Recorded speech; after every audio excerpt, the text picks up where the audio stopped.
Bienvenidos, amables oyentes, a una nueva edición de nuestro podcast. Con ustedes, su servidor Bob Virutilla y al otro lado de la línea, nuestro querido Lucho García. ¿Qué tal, Lucho? ¿Cómo estás? Muy bien y muy el estilo de nuestra musa inspiradora, la doctora Cordero.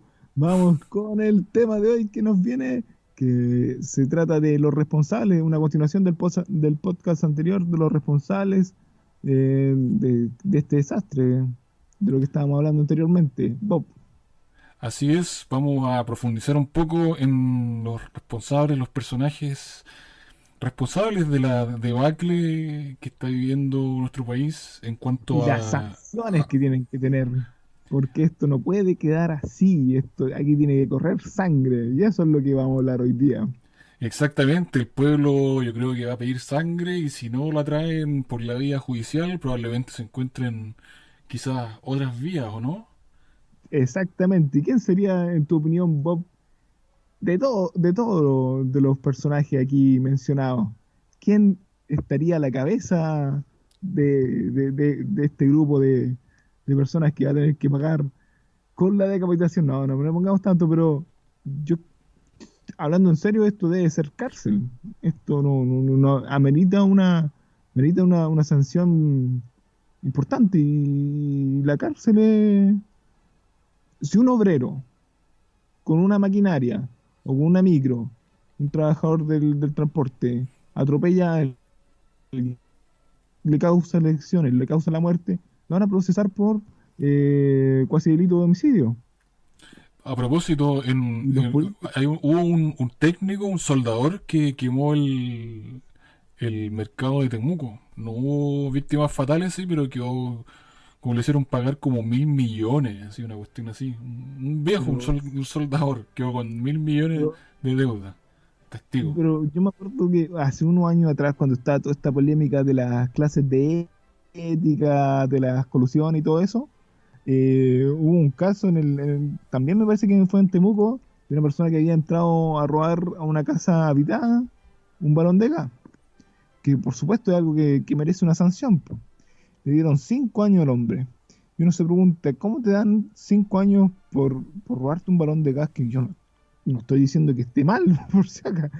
Robar es algo terrible, robar la paz de una familia que no estoy defendiendo, solamente estoy diciendo por qué al otro no se le aplican sanciones que para el daño sean comparables. Efectivamente, entonces, claro, tú me preguntas quién es el ¿Cuál responsable. sería Bueno, para empezar, el primer el- responsable, quién está a la cabeza, ¿no? A la cabeza del gobierno es, primero que nada, Sebastián Piñera, ¿no? Su el excelencia, presi- su el excremencia, presidente? como ustedes quieran llamarlo. Claro. No, pero es que yo creo que, de verdad creo que el castigo debería ser la hoguera, de tal manera que ese espíritu negativo que tiene, porque no puede ser más Jetta, weón, en serio. Va a China, saluda al, pero se junta con Xi Jinping en China y después pasa todo este desastre. Eh, no puede ser más Jetta, pues bueno, hay que hacerle como una especie de exorcismo. Y Claro. ¿Y qué mejor exorcismo que la cárcel, cierto? exactamente, po. Y en No, segundo lugar, pero hablando en serio, claro, en primer lugar está el presidente, ¿cierto? Pero hay personajes que están pasando colados porque no aparecen en la prensa, po. Y no estamos hablando del segundo piso, ni de la roulette, ¿cierto? La roulette, ni nada de eso, sino que hay ciertos personajes que tú los mencionaste fuera de cámara, ¿cierto? Fuera de hablamos de, micrófono. anteriormente en el podcast anterior hablábamos de Marcelo Olivares, que es la persona que diseñó todo este modelo de las cuarentenas dinámicas, que supuestamente no iban a librar de caer en estas cuarentenas totales, que era en la opinión de esta persona muy elegante en sus formulaciones, una medida eh, cavernícola, medieval, como quieran llamarlo. Claro, ese Y no, señor Olivares ha pasado piolísimo y no sé cómo se sentirá él viendo toda la debacle que generó su gran idea, po. exactamente. Y el otro sería el asesor de la OMS en Chile, este argentino, ¿cómo se llama? Leandes, Leanes, Fernando Leanes. Fernando Leanes. también. No, pero eh, ese tipo estuvo desde el principio prestándole ropa a todas las decisiones del gobierno, po. Y uno se sí, pregunta, bueno, ¿por qué como tanto si la OMS tiene ciertas directrices que se tienen que respetar? Como por ejemplo el método para contar los fallecidos. Entonces, bueno, según la periodista Alejandra Matus, este señor tendría intereses creados en el sentido de que estaba pidiendo financiamiento justamente para la OMS y al gobierno, entonces por eso estaba ahí agachadito diciendo que sí a todo. Últimamente ha estado es, calladito, sí. exactamente, sí. Lo que está haciendo la OMS aquí es un negocio, y un negocio primero para ellos mismos, para la burocracia de OMS, y el otro, el gran negocio para los intereses que representan, que vendrían siendo los intereses de la farmacéutica. A ellos realmente que haya sangre, que hayan fallecidos, que los países se vean obligados en comprar vacunas. Eso es un negocio, y un negocio multimillonario. Claro, A costa. y en un próximo podcast vamos a conversar de los fármacos, ¿cierto? De todo ese tema, mientras cuando terminemos de hablar de los responsables, ¿cierto? Bueno, y aparte de estos dos ya mencionados, que también tenemos al nunca bien ponderado, ¿cierto? Jaime Mañalich. Jaime Mañalich. O sea, yo creo que debería ser en ese orden, las mayores penas para la gente que tenía responsabilidad política, el presidente y el ministro, pero también tiene que caer sobre los asesores.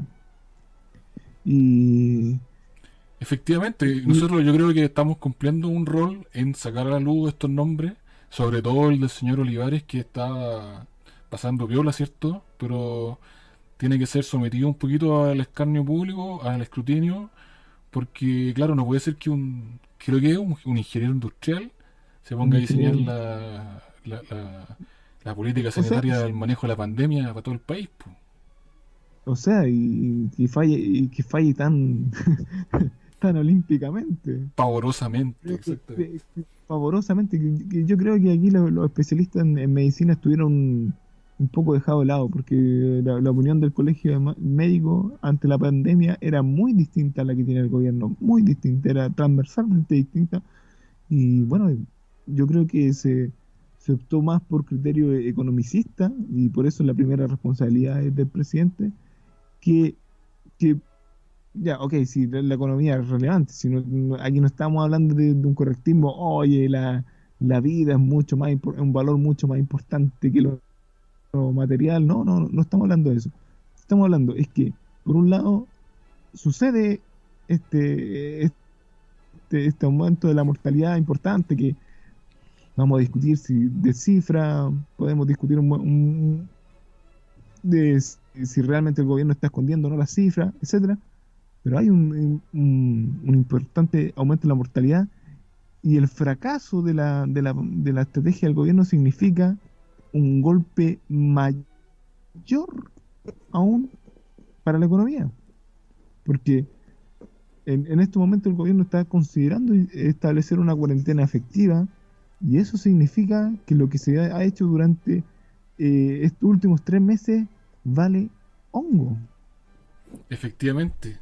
Y vale claro, y si champiñón. realmente nos importaba la economía, o sea, haber hecho una cuarentena completamente estricta en el momento que había que hacerlo, hubiese tomado un tiempo, y mientras más tiempo se perdió en eso, ahora la cuarentena va a tener que ser probablemente más larga, el daño en la economía va a ser mayor. Entonces ni siquiera eso se logró, o sea, cagazo en la salud, cagazo en la economía. Bueno, tenemos que discutir, yo creo que ese es buen tema para un siguiente podcast, los movimientos políticos efervescentes que van a surgir a partir de esto, porque como lo hablamos hace muchos meses atrás, este vendría siendo como el elemento externo, como lo que fue en Rusia la, la guerra, la Primera Guerra Mundial, en el contexto de la Revolución Rusa. Este es el elemento externo disruptivo que, que de alguna manera anula todo lo que está establecido como real en la política chilena.